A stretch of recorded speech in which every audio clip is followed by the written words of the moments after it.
안녕하십니까. 반갑습니다. 북한 개방방송의 오픈호 선교사입니다. 북한 개방 없는 통일은 남북 모두에게 큰 재앙이 됩니다. 북한이 개방되어야 남북 모두가 잘 살 수 있게 된다고 믿는 사람입니다. 북한이 개방되는 것을 하루속히 보고 싶습니다.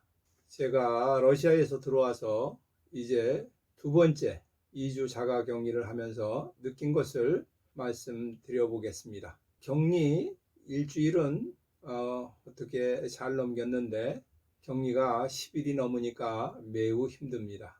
만약에 2주 격리를 하고 양성 판정이 나온다고 하면 미칠 것 같습니다. 자가격리의 근거를 찾아봤습니다. 그것은 아마 코로나 잠복기 때문에 그런 것 같습니다. 세계에서는 자가격리일의 기준이 나라마다 틀린 것 같습니다.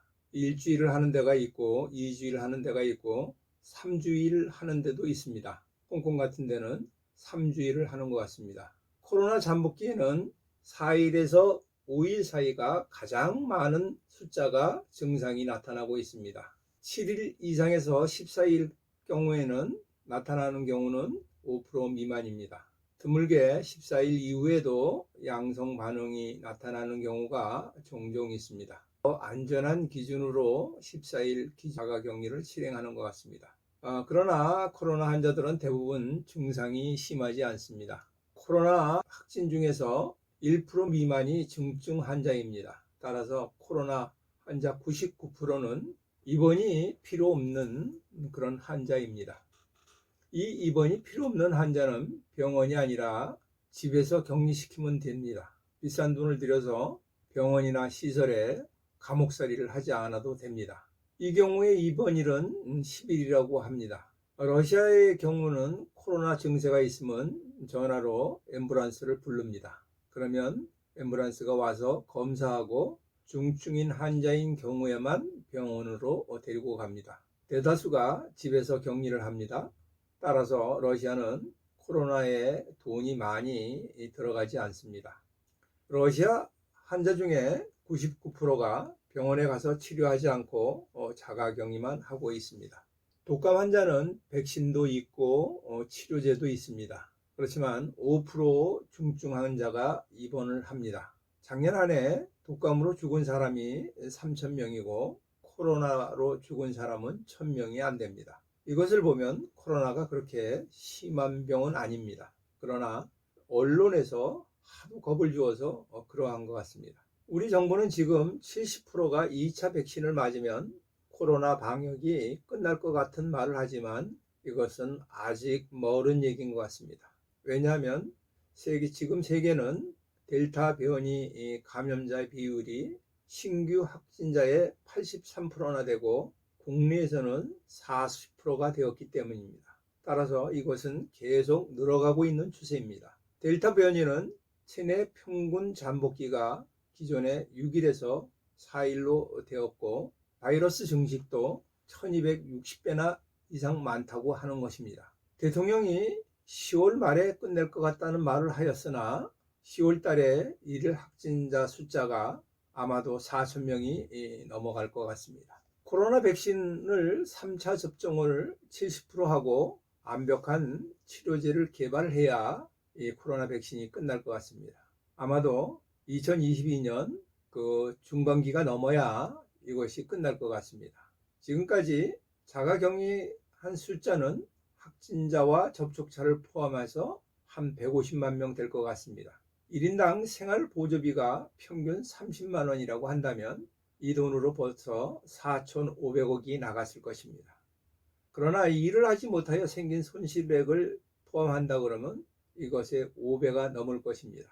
만약 2주 자가격리를 하지 않고 1주만 하였더라면 세금으로 들어가는 많은 돈이 전략이 되었을 것입니다. 앞으로 자가격리 숫자가 얼마나 더 증가할까요? 그것은 예측을 불허하지만 이것은 엄청난 숫자가 될 것입니다. 정부의 거리두기 정책도 사람을 모이지 못하게 하여 경제적으로 손실을 보는 것은 얼마나 많습니까? 대부분 자영업자는 폭발하기 일보 직전인 것 같습니다. 코로나 방역의 가장 기본은 마스크와 손 씻기 그리고 접촉하는 것을 금지하는 것입니다. 마스크와 손 씻기를 잘하고 접촉을 하지 않는다 그러면 사회적인 거리두기는 그다지 의미가 없다고 생각합니다. 이것은 국민의 경제의 어려움은 생각하지 않고 책임지지 않겠다고 하는 관료적인 발상인 그러한 방역입니다. K-방역을 잘했다는 실적을 쌓기 위하여 정치적인 방역인 것입니다.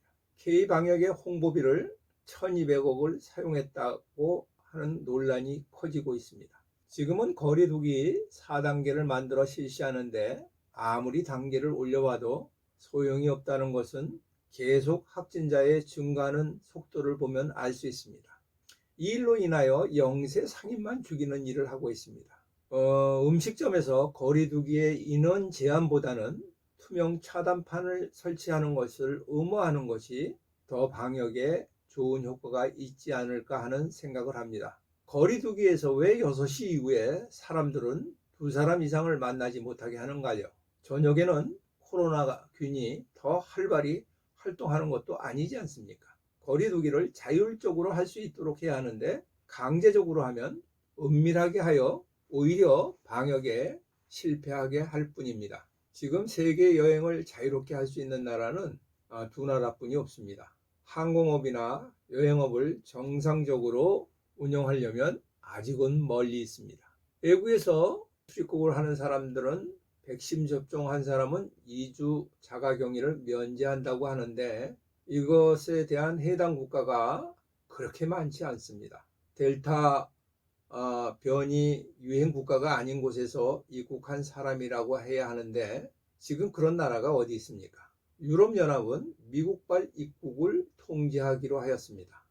미국은 우리나라는 격리 면제를 하여주고 있는데 100만 명당 확진 숫자가 미국에 비교하면 엄청 적은 일본은 격리 면제에서 제한하는 것은 참으로 이해할 수가 없습니다.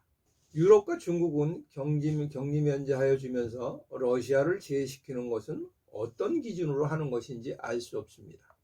변이 유행 국가의 기준은 일본을 포함한 36개국은 다음과 같습니다. 남아프리카 공화국, 네팔, 러시아, 레바논, 말라위, 모잠비크, 방글라데시, 베트남, 보츠와나, 브라질, 수리남, 아랍에미리트, 하이티, 앙골라, 에스와티니, 우즈베키스탄, 인도, 인도네시아, 짐바브웨, 칠레, 쿠웨이트, 필리핀, 가나, 나미비아, 미얀마, 오만, 요르단, 일본, 카자흐스탄, 키르기스탄, 타지키스탄, 탄자니아, 터키, 파키스탄, 페루.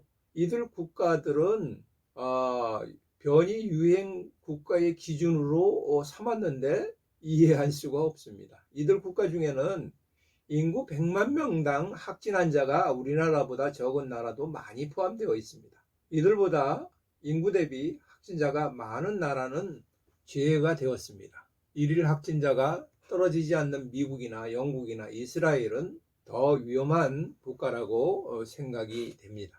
특히 통계를 절대로 믿을 수 없는 중국이 포함된 것은 아이러니합니다. 세계보건기구가 일본 백신 증명서는 인정하는데 한국의 백신 증명서는 아직은 인정받지 못하고 있습니다. 그런데 한국은 일본의 2주 자가격리 국가에서 제외하고 있습니다. 세계에서는 K-방역보다는 일본의 방역을 더 인정하고 있는 것이 아닌가 하는 생각을 합니다. 지난번 유튜브 방송에서 이야기하였던 것 같이 코로나 PCR 검사를 출발하는 나라에서 10일 전에 한 번 더 검사를 받게 하고 72시간 전에 받게 한 후에 한국에 와서 또 24시간 안에 검사를 받게 합니다. 그리고 자가격리 3일 후에 다시 받게 하고 끝나면 얼마나 좋겠습니까? 이 방법은 지금 현재는 외국에서 한국에 들어올 때는 이 3번의 검사를 하는데 출발하는 나라에서 10일 전에 한 번 더 한다 그러면 4번을 하는 경우가 됩니다. 한 번 더 해서 이 자가격리를 짧게 받게 하거나 받지 않게 하면 얼마나 좋겠습니까? 이 방법은 백신을 증명서로 국가적으로 인정하든지 인정하지 않든지 하는 것보다 더 좋은 방법이라고 생각이 됩니다. 지금 현재 PCR 검사를 갖다 외국에서 한국에 들어오면 무조건 3번은 하게 되어 있습니다.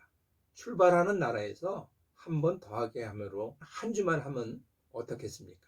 위드 코로나 시대를 대비해서 먼저 세계 여행을 할 수 있는 방법을 만들어서 우리가 코로나 출구 전략을 마련하도록 합시다. 러시아는 영국처럼 위드 코로나를 선포하지는 않았지만 조용히 코로나를 졸업하는 것 같습니다. 러시아로 입국하는 해외 여행자 중에는 2주 자가격리를 알아서 스스로 하도록 합니다. 슈퍼마켓 가는 것을 허용합니다. 우리나라처럼 자가격리가 감옥 생활을 하는 것이 아닙니다. 러시아의 아이들은 학교 입학식에 전혀 마스크를 착용하지 않고 행사를 하고 있습니다. 슈퍼마켓 매장 안이나 공연장에도 50% 정도만 자유롭게 마스크를 착용할 사람은 하고 있습니다.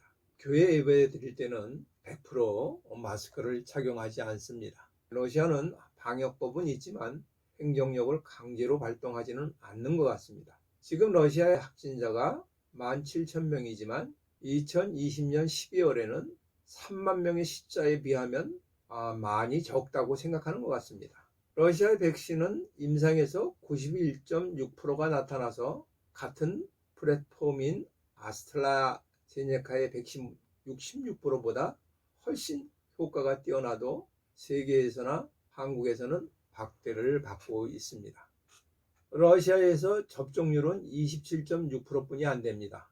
접종을 시작한 지 1년이 지났습니다. 그러나 정부에서는 백신 접종을 강요하지 않습니다. 러시아의 코로나 방역은 한국보다 더 자유롭고 좋은 나라입니다. 이번 러시아 방문에서 자유로운 세상에 살다 보니까 한국에 들어오기가 싫었습니다.